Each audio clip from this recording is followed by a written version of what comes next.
I've been coming to Brodhead since 2010. It's been a grand experience for me, and I'm sure for most of you guys. Part of the reason why I'm here is because I don't have cash to go buy an RV. I don't have the desire to sit in a speed camp. I kind of wanted to do something unique. And I'm going to tell you a little story about Pietenpols. In 2010, my brother Tim, who's my computer guru, and I, and my nephew, and my other brother, and two nephews, all showed up at Oshkosh.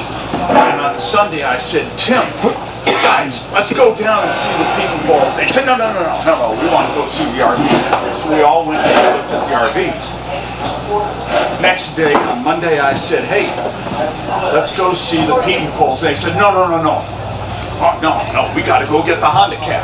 So we all went and got the Honda cab. Tuesday, same story. We had to go see something else.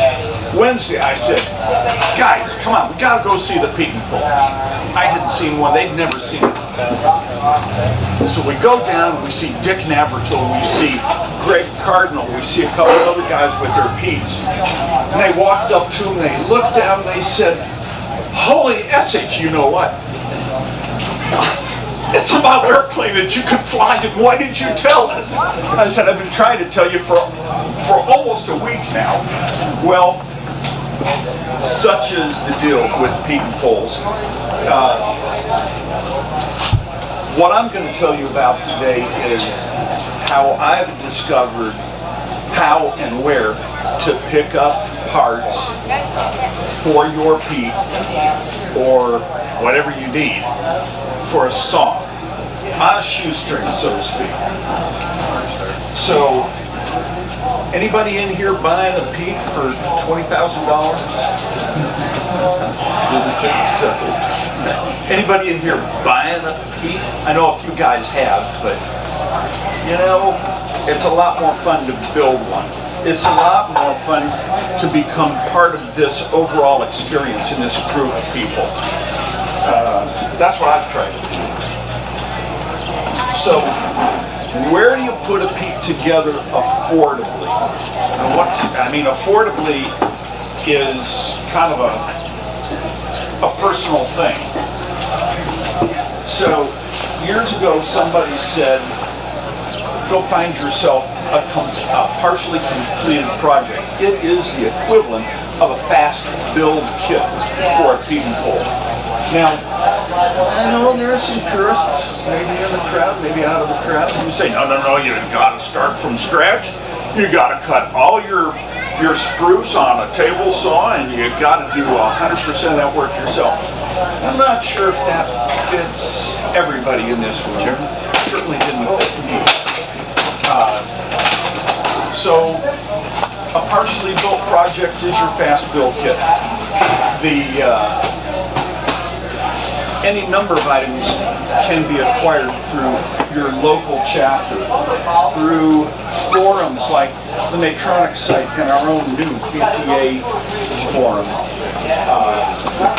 on the internet, Craigslist, eBay, you name it. There are all kinds of places where you can find the things that you're going to need to build the Pete, or any other airplane for that matter. Some of the items you come across may be items you don't really need for a Pete, but you might want to buy them anyhow. We'll get to that later.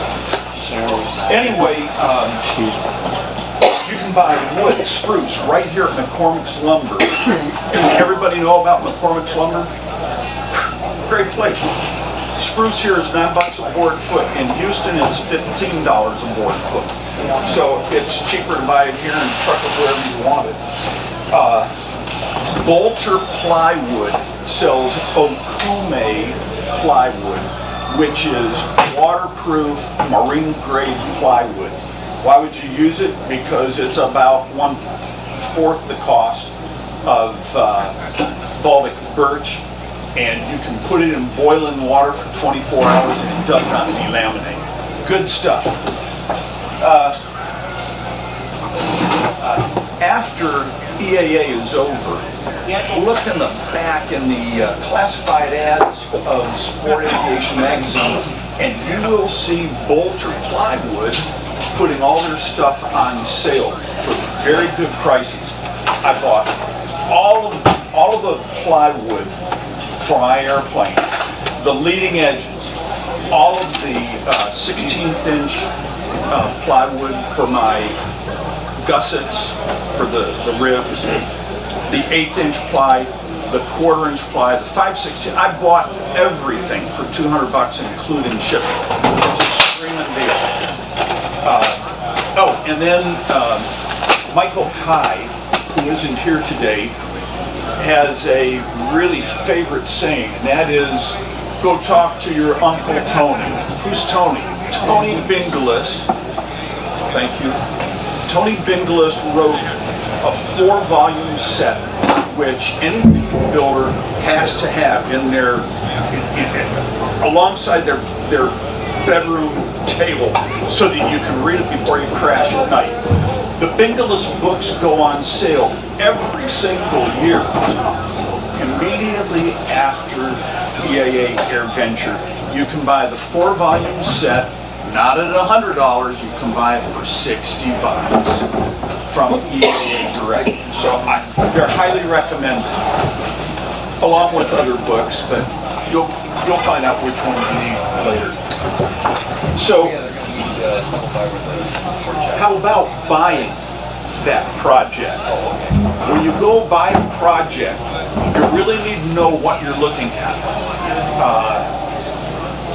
Projects need to be examined with urgency. I found a project up in Oshkosh a few years ago, and a buddy of mine, Danford here? No Danford.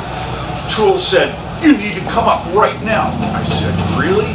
He said, you have to have a sense of urgency, because if you don't snap that deal up, it is gone forever.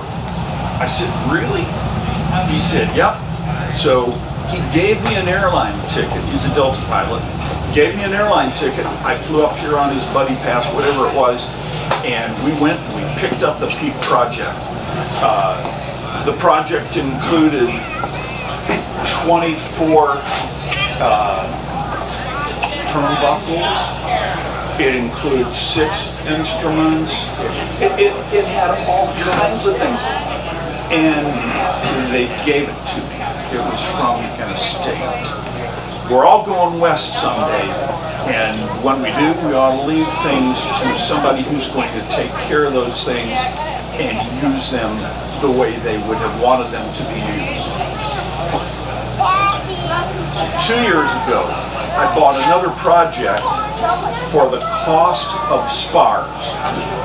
My project had no spars, and getting the spars, certified spars, was about $1,200–1,400 plus shipping.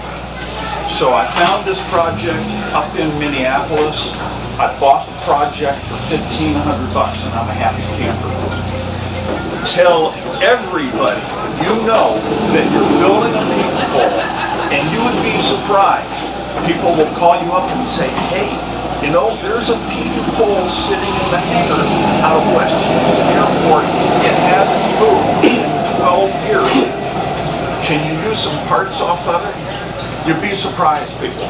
This stuff just appears like crazy once people know what you're doing. Your local EAA chapter. Guys in your local EAA chapter will get to know you. They'll know what you're doing. They will give you items like a set of Cub struts. I mean, this guy stands up in one of the meetings, and he's in our monthly meeting, and he says, hey, anybody need a set of struts? And I raise my hand. He said, they are Cub struts. They're the struts that have to be certified, whatever, for punch tests, yada, yada, yada, every other year. And he said, come to my hangar and get them. I went and I picked up a set of struts. So that's steel that's usable. I'm going to make my streamlined landing gear legs out of those struts. Why not? They were free, right? I could go buy strut material from White Arrow or whoever's selling it this month. But hey, no shipping, they're free. What's not to love about that? So network with the guys in your own chapter. Like I said before, we're all going west, and the chapter held an estate sale for one of the guys who passed away, and man, I bought a fortune full of stuff. But there was yet another fortune in Clecos and other tools and dimplers and God knows what for aluminum airplanes that somebody else got. So your local chapter is a great place to start. Spruce, like I said, is available here in Madison. Great prices. Wagero has a $2,400 or $2,700 Pietenpol kit, all the wood cut. You gonna pony up $2,700? I wasn't going to. Although there are a lot of people who just want a big bundle of wood and they can start gluing together, and that's cool. That wasn't for me though. I've got, at the time, I had 2 kids in college, grandchildren, and some other things going on that prevented me from ponying up $2,700 on a wood kit, just wood. I wouldn't have lasted 24 hours after that showed up at my house. The BPA newsletter is going to have projects in it from time to time. The Matronics site had a lot of projects in it. You'll find this stuff everywhere. The search function on Matronics is less than user-friendly. It is really, if you don't know the exact keyword that was used in a particular message thread, you'll never find that thread again. I mean, it's very difficult. Our BPA form is much easier, nicer site to use, in my opinion. eBay. Who's bought stuff on eBay? Okay, few hands. Okay. When you search aircraft engines rather than airplane engines, you're going to get every engine ever made. Do you want that? I search Continental, or I would search Lycoming. Whatever your particular brand or desired engine is, search for that item. Use your keywords very carefully. Aircraft hardware. What is aircraft hardware? Is it AN hardware? Is it turnbuckles? Maybe it's all of that. Be specific in your keyword searches and it'll help you. Anybody use a sniping tool on eBay? Okay, couple guys, yeah. Does everybody know what sniping is?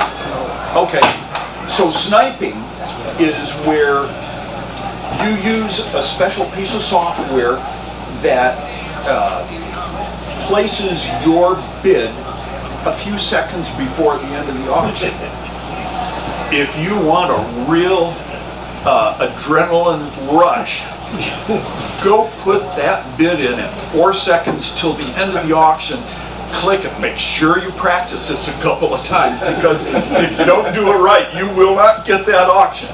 But I've won a couple of auctions. I won a propeller, a 70-year-old Flotor that had sat in a guy's closet for 50 years.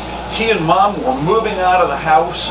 They were downsizing, moving from Central Michigan to Florida, and wherever that is. My kid brother moved there. And he put it on eBay. And at the time, I was looking at a Cloud Cars prop, because it's a pretty prop. You can't get Cloud Cars anymore. But Cloud Cars was selling for about $800, and they had, about $80 shipping charge. And so at 4 seconds before the end of that auction, I put in an $880 bid, and I got that beautiful 32-layer laminated wing for $425. I mean, it was the deal of the century. Sniping is a great way to do that, and it gives you great adrenaline if you ever want to go try to, buy something high dollar at the last second. Use logic in your eBay searches. What do I mean by that? Well,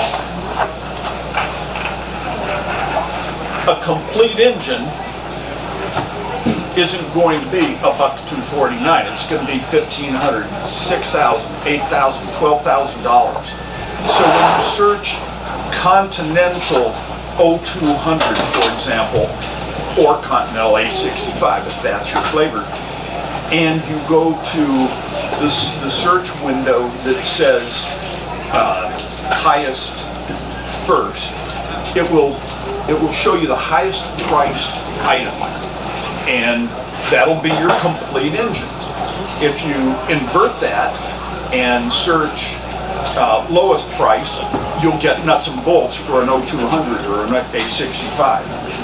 On the other hand, if you search just listed, that's the early bird syndrome. The early bird gets the worm, right? So if a guy just listed it, and when I was looking for a lot of parts, magnetos and carburetors, I would search at 5:30, 6 o'clock in the morning, and I would search just listed. For whatever reason, a lot of people list their items at midnight or 2 a.m. I don't get it, but that's their deal. What I would do is search early in the morning, and I would search just listed. And that way I'd find the items I was looking for. And when you find that item, buy it now. It's yours, unless you delay. And when you delay, there's somebody else looking for that worm, I promise.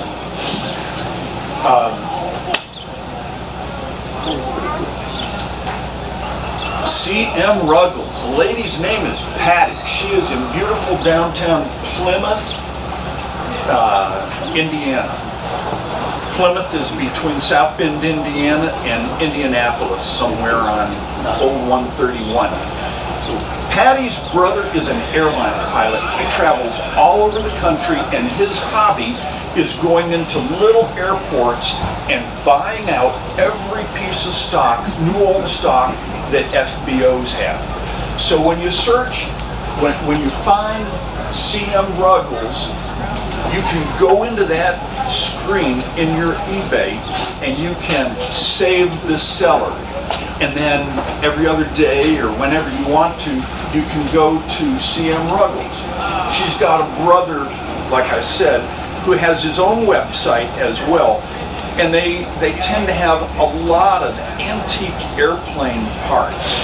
So get to know your sellers on eBay. And like I bought rods for a Continental engine, and she had like 50 sets of connecting rods, new old stock rods, still in the Cosmoline paper and all of that, and they were $20 a piece. I bought 4, and when she was down to set number 48 or whatever, 40, I don't know, she started raising the prices, and they went up to $50 a rod. So again, the early bird gets the worm. Now, this is the best kept secret in Oshkosh. When you join the Vintage Aircraft Association, either today or tomorrow morning early, does everybody know what Aeromart is, first of all? Aeromart? You know where Pavilion Building D is? Okay, behind Pavilion Building D is this big white tent structure. It kind of looks like The little airport on the prairie, you know, the one outside Denver, it's got it's a big tent, right? And it's full of old aircraft parts. So wouldn't you like to get first dibbies on all those old aircraft parts? I did. I said, how do I do that? They said, well, come on in as a volunteer and you can buy anything you want today. That was a Sunday morning. And believe me, I bought spruce there one year. I bought tail wheels. I bought all kinds of things. And I've listed things. So you can buy all kinds of stuff. And you're a volunteer. So as a volunteer, you get to write off your trip to eBay, or rather to Oshkosh also. Write off your trip to eBay. Okay, trade-a-plane, barnstormers, stuff coming out of Fresno, California may be sold by Fresno Air Parts. Call them up, they got an 800 number. If it's their item, they'll sell it to you and they'll reduce the price by 15 or 20% to cover the eBay fees. Almost every major concern has a clause on their eBay ads that says subject to prior sale or subject to sale outside of eBay. So look for that as well. Comments on various engines. Everybody hear of a 0290G GPU engine? A Continental PC60. You don't know what those are? The 0290G was a ground power unit. There's a crankcase sitting right over there. It's gray. That engine is an absolutely fabulous engine to use in a Pete. When it's properly set up, it's about 100 horsepower. When the PC60, which is a Continental GPU, is set up properly with the different camshaft, it's about 90 horse. It's almost identical to a C90. There are some variations in the cylinders, cylinder heads, things like that. But if you find another crankcase and you put those barrels on the other crankcase, put the crankshaft in there, you have a pretty nice engine for not too much money.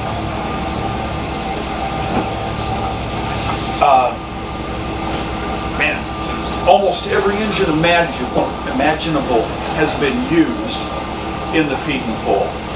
The Kreiner, the LeBlanc, several different radios. A Jeep engine. Anybody hear that Jeep engine that's on the Matronics right now and BPA? Yeah, all kinds of stuff. Corvairs. William Wynn is here today, I think. William is the Corvair authority. He knows more about Corvairs than any of us will ever know. Hell of a guy. He will work with you on your Corvair. They hold a series of Corvair colleges where you can go build your engine, you can run your engine on a test stand. Corvair is another very popular choice as an engine. I'm just blowing through this stuff. Here are my project costs, including the $1,500. I have $1,765.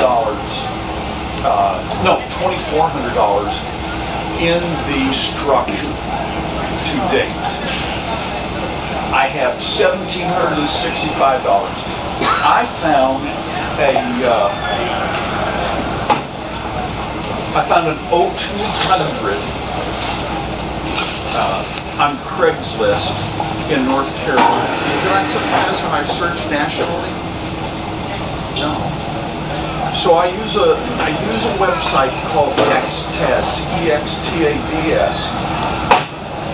XTADS allows me to search a keyword or a string on every single Craigslist site in the United States.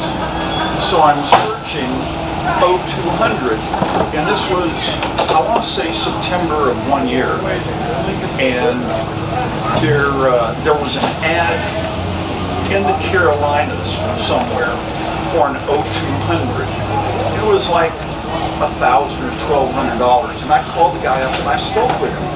And I said, hey, what's the story? He said, don't have a crankshaft. He said, the rest of the engine is here and it's complete. It was torn down. The case was dye penetrated and it's yellow tag. Yellow tag means it's good. He said the gears were all magna fluxed. They're all yellow tagged and good. He said it's a good starting piece, but no crank. So I thought, yeah, well, no crank. I was out in Midland, Texas on business. And while I'm out in Midland, Texas, my buddy says, hey, let's go over to the A&P school at Midland College. I said, what for?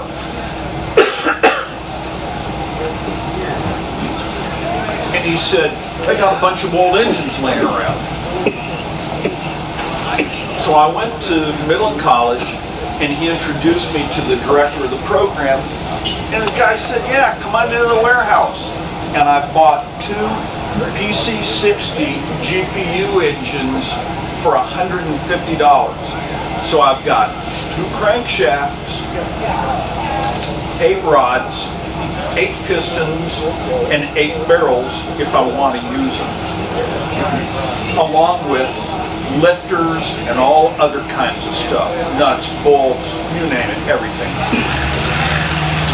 So I tore one of those engines down, I pulled the crankshaft out, I put it on the lathe, I checked it for straightness, it's as straight as a brand new crank. And then I went ahead and I mic'd every journal in 8 places. It's within new manufacturing tolerances. What's not to love? It needs a couple of simple modifications to be used in an aircraft application. But I've got machine tools and I can do that. So then I'm looking back in X-TADS for a Continental 0200, and it finds the guy in North Carolina. And I call the guy up in North Carolina, and I said, hey, I thought I saw your engine about 6 or 8 months ago. He said, yeah. He said everybody wanted the crankcase, or one guy wanted all the pistons and barrels, or one guy wanted the crank and I don't have a crank, or one guy wanted the camshaft. He said, it's all boxed up. It's in a 48-inch square Gaylord container. A Gaylord container is 6-ply cardboard all the way around, top and bottom and all the sides. And so he says, you know, nobody wants the whole thing and I'm only going to sell the whole thing. I said, well, let's talk about it. We talked about it. He told me all the things that I just mentioned to do. And he said, you know, where are you located? And I said, in Houston. He said, how about I put it on a pallet and ship it to you? If you like it, send me $800. Are you kidding me? So the guy ships it, I go over to the place, they lift it up on a with a forklift, put it on my utility trailer, and I go home. I take it to my shop, I open up the box, and it was like Christmas. Oh my God, I couldn't believe it. So now I've got a complete 0200, except for this crankshaft that's now sitting on the table of my milling machine, right? So the crankshaft goes right into this, and so for $850 for the project engine, or the parts engine, along with $150, I've got $1,000 in an 0200. What's not to love? So, searching for, and by the way, I've got $1,765 in there because I've got the propeller and I've got a carburetor and some other items that I wanted to have. You can do this. If I can do this, you can use these same techniques. You can find everything you need if you go about it in a disciplined fashion. You know what you're going to need to build that airplane. You know the items that you don't have today. Make out a list.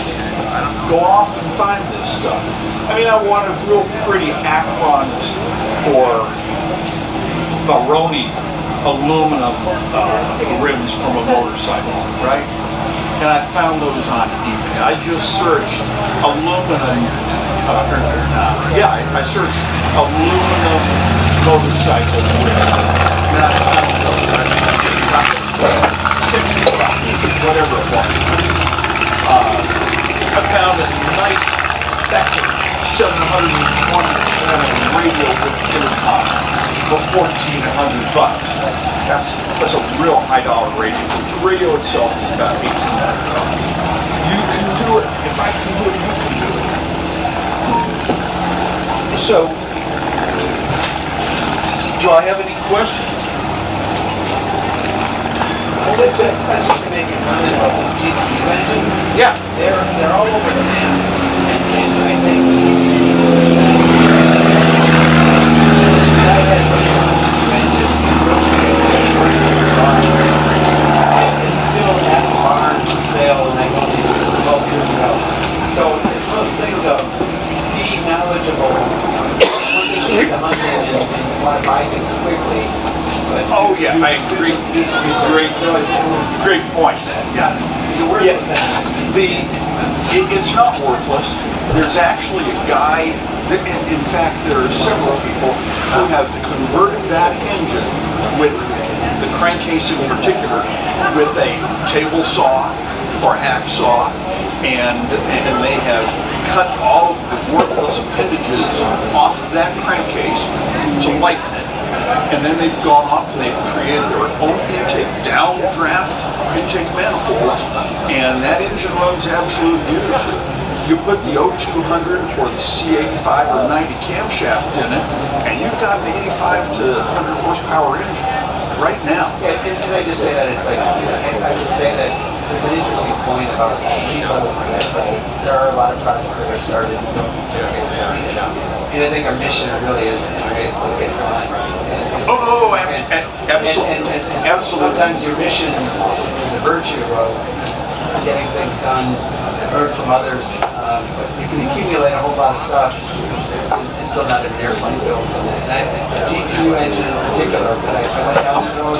I'm a great example of you can accumulate a lot of stuff. I've been telling people that I'm still in the accumulation phase of my project. Yes?